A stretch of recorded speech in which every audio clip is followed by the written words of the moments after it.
अध्यात्मको मूल बाटो र अबको मनुष्य कस्तो हुन्छ भने ज्ञानी प्रेमी हुन्छ वा प्रेमी ज्ञानी प्रज्ञा प्रकारको व्यक्ति हुन्छ। यो व्यक्तिले ज्ञानको विषयमा पनि खूब धेरै प्रगति गर्छ। ऊ काम पनि गर्छ, मेहनत पनि गर्छ, वैज्ञानिक पनि बन्छ, कवि पनि बन्छ, साहित्यकार पनि बन्छ, दार्शनिक पनि बन्छ, लेखक पनि बन्छ, ज्ञानलाई पनि फैलाउँछ। तर त्यो ज्ञानको बेसनलाई प्रेमको चास्नीमा डुबाएर जेरी बनाउँछ। ऊ पढ्ने लेख्ने मात्रै गर्दैन, त्यससँग प्रेममा पनि डुब्छ। बडो हार्दिकताका साथ गर्छ। अब हरेक कुरामा हृदय लगेर जोडिदिन्छ र उसले हरेक निर्णय हेर्छ आफ्नो, यो मेरो निर्णयमा मेरो ज्ञान मात्रै छ कि मेरो प्रेम पनि सामेल छ। अब हेर्नुहोस् त, ज्ञान र प्रेम दुवै मिलेर नयाँ प्रकारको व्यक्तित्व बन्यो भने तपाईँको व्यक्तित्व बल्ल काम लाग्ने व्यक्तित्व बन्छ। तपाईँ कुन विषय अध्ययन जीवनमा कुन विषयको पढाइ गर्नुहुन्छ, जुन तपाईँको बुद्धिले पनि तपाईँलाई बडो रमाइलो मान्छ र हृदय पनि जहाँ छ त्यस्तो ठाउँमा तपाईँले अध्ययन गर्नुहुन्छ। उच्च शिक्षाको अध्ययन तपाईँले त्यो विषयमा गर्नुहुन्छ र आफ्नो पेसा व्यवसाय करियर प्रोफेसन केमा बनाउनुहुन्छ? प्रज्ञामा बनाउनुहुन्छ। अहिलेसम्म के थियो? फलाना व्यक्ति डाक्टर बन्यो, फलाना व्यक्ति इन्जिनियर बन्यो, त पनि त्यही बन। ज्ञान त अलिअलि छ, तर यो व्यक्तिलाई चिकित्सा शास्त्रसँग प्रेम छ कि छैन कहिले पनि हेरेनौँ हामीले। र जो व्यक्तिलाई भयानक चिकित्सा शास्त्रसँग प्रेम त छ, तर त्यति बराबरको ज्ञान छ कि छैन त्यो हेरेनौँ फेरि हामीले। कार्यालयमा पनि हामीले हेऱ्यौँ भने एउटा व्यक्ति हुन्छ जोसँग अद्भुत ज्ञान त छ, तर अरूसँग सम्बन्ध बनाउनै जान्दैन। त्यो व्यक्तिलाई अनुसन्धान विभागमा राखिदिए हुन्छ, त्योभन्दा बढी काम लाग्दैन। रिसर्च एन्ड डेभलपमेन्ट डिपार्टमेन्टमा लगेर राखिदिए हुन्छ उसलाई। अब अरूसँग संस्था त अरूसँग सम्बन्ध बनाएर मात्रै चल्छ। त्यो ठाउँमा त प्रेमले भरिभराउ व्यक्ति चाहिन्छ, तर प्रेम मात्रै छ, त्यो व्यक्तिसँग ज्ञान छैन भने कुनै पनि संस्थाको कुनै पनि विभागमा काम लाग्दैन। त्यो व्यक्ति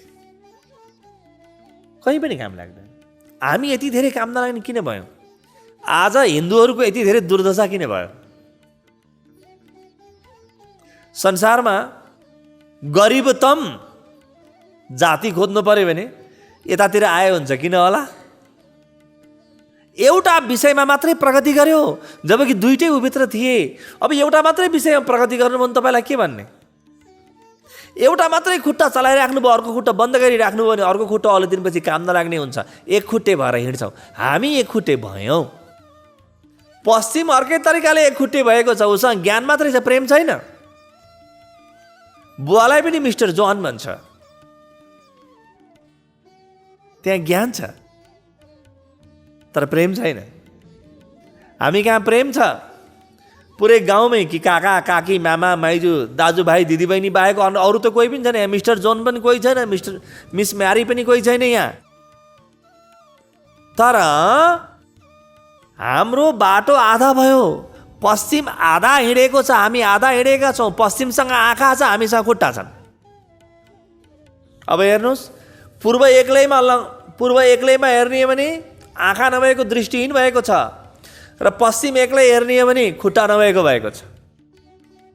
अब यिनलाई हामीले जोड्नु छ, कहीँ बाहिर जोड्नु जानु पर्दैन, आफ्नो जीवनमा जोड्नुहोस्, संसारभरि जोडिहाल्छ आफै। बडो अद्भुत छ यो अध्यात्मको नियम। आफूमा यसलाई जोड्नुहोस्, सारा ब्रह्माण्डभरि जोडिन्छ।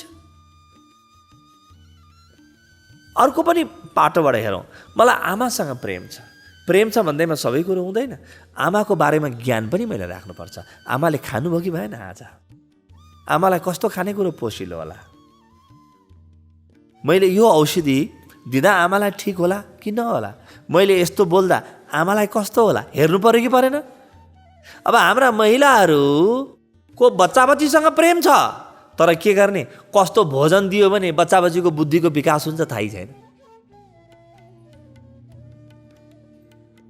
कसरी के गरे भने यहाँ बुद्धिको विकास हुन्छ?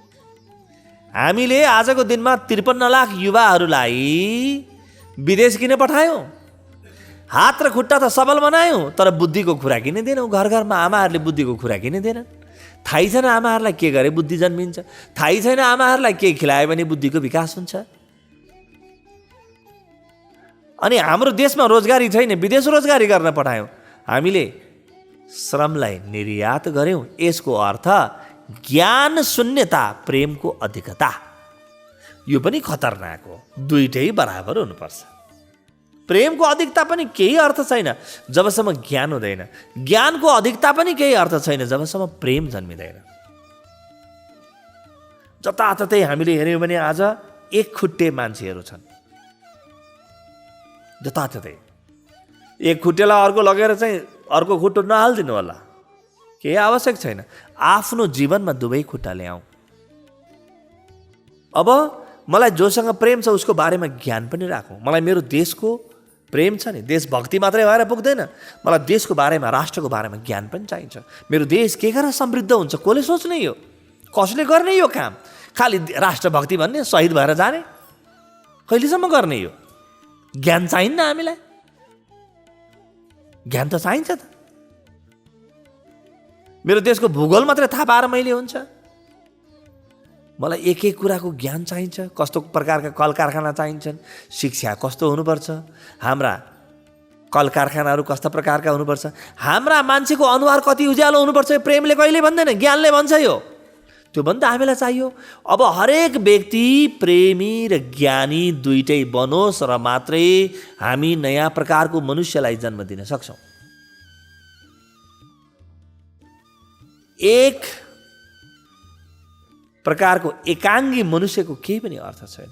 हेर्नुहोस् त, बच्चा बच्चीसँग प्रेम छ, मेरो घर परिवारसँग प्रेम छ भन्छन्। अधिकांश महिलाहरू अध्ययनै नगरिकन बस्छन्, जीवन यसै खेला पालेछ, बिहान पकाऊ बेलुकी पकाऊ, ज्ञान कहीँ पनि छैन। के गर्नु छ त्यो प्रेम? अलि दिन काम लाग्छ, अलि दिन पछि त भोकमरीले बढ्छ त परिवार। के गर्नुहुन्छ तपाईँ? हामीलाई ज्ञान पनि चाहियो। यो व्यक्तित्व मेरो बनोस्। अब यही कुरा मलाई काम लाग्ने हो अध्यात्ममा पनि। अध्यात्ममा पनि म एक एक कुरा हेरौँ, ईश्वरको बारेमा म ज्ञान पनि लिँदै जाउँ, अध्ययन पनि गरौँ, म अनुसन्धान पनि गरौँ, संसारका सबै धर्मशास्त्रहरूको मलाई ज्ञान होस्, जति सक्छु म त्यति। तर त्यति ज्ञान मात्रै भए पनि फेरि रुखो हुन्छ, यो व्यक्ति महा अहङ्कारी हुन्छ, ओमकारी त पटक्कै हुँदैन। सँगसँगै मेरो हृदयमा प्रेम पनि जन्मिँदै जाओस्। यो विरल हुने घटना हो, यो बडो मुस्किलले हुने घटना हो, तर अबको मनुष्य यस्तै हुनुपर्छ। कमसे कम जीवन विज्ञानको सदस्य ज्ञानी प्रेमी होस्, प्रेमी ज्ञानी होस्। यहाँ बस्ने रात दिन गुरु कृपा भए सबै भइहाल्छ भन्ने व्यक्तिको कामै छैन। आजै भागे हुन्छ, भोलि भागे हुन्छ, यहाँबाट केही अर्थ छैन त्यो व्यक्ति। मैले केही गर्छु र गुरु कृपाको पनि मलाई आवश्यकता हुन्छ, गर्ने म गर्छु, श्रेय गुरुलाई दिन्छु, श्रेय ईश्वरलाई दिन्छु भन्ने व्यक्ति ज्ञानी प्रेमी हो। म गर्छु, मलाई त्यो लठीपत्र भएर बस्नु मात्रै छैन। त्यसमा त पार्टी पाउमा 1000 छन्, ईश्वरले आएर बचाउँछ भनेर बसिरहेका छन्, सब डुबेर मरेर गइसके, केही पनि अर्थ छैन। ईश्वरले बचाउनको लागि तपाईँभित्र बुद्धि दिएर पठाएको छ। कसरी बचाउँछ ईश्वरले? तपाईँको बुद्धि प्रयोग गरेर। ईश्वरले के तपाईँलाई कुनै सर्प आएर तपाईँलाई चाहिँ सर्प बिच्छी आएर डस्न आयो भने नि ईश्वरले लौरो लिएर आएर खेदाउँछ? बुद्धि प्रयोग गर्नु, तपाईँको खुट्टा प्रयोग गर्नुहोस्। ईश्वर के हो? तपाईँको बुद्धि बन्छ ईश्वर, र ईश्वर के हो? तपाईँको हृदय बन्छ ईश्वर। बन्न त दिनुहोस्, कमसे कम बुद्धि बन्न दिनुहोस् ईश्वरलाई। ईश्वरलाई हात खुट्टा पनि बन्न दिनुहोस्। हात खुट्टा ईश्वर बन्यो भने प्रेम जन्मियो, बुद्धि बन्यो ईश्वर भने ज्ञान जन्मियो। दुईटै कुरा जरुरी छ, आफूमा जरुरी छ।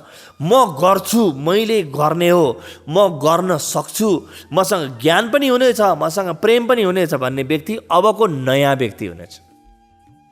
यो व्यक्तिको भविष्य छ। ज्ञानी मात्रै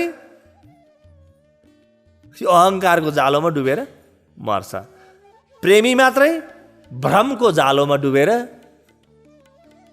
जिन्दगी सखाप। हरेक मन्दिरमा, हरेक आश्रममा भेटिहाल्छौँ त्यस्ता हामी। कहीँ प्रगति त हामीले गरेकै छैनौँ, कहीँ प्रगति गरेका छैनौँ।